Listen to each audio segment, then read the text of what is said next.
மயிலாடுதுறை மாயூரநாதர் கோவிலில் வைகாசி விசாக பெருவிழாவை முன்னிட்டு தெப்போற்சவம் சுவாமி அம்பாள் தெப்பத்தில் எழுந்தருளி 5 முறை வலம் வந்த நிகழ்ச்சியில் திருவாவடுதுறை ஆதீனம் உள்ளிட்ட திரளான பக்தர்கள் பங்கேற்று தரிசனம் செய்தனர்.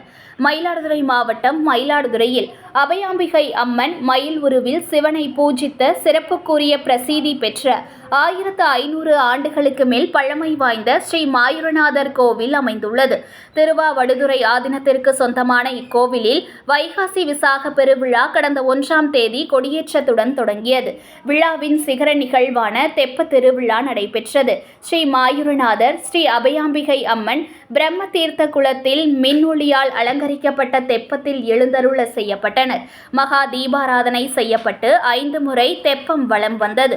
இதில் திருவாவடுதுறை ஆதீனம் 24வது குருமகா சன்னிதானம் ஸ்ரீலஸ்ரீ அம்பலவான தேசிக பரமாச்சாரியா சுவாமிகள் உள்ளிட்ட திரளான பக்தர்கள் கண்டு தரிசனம் செய்தனர்.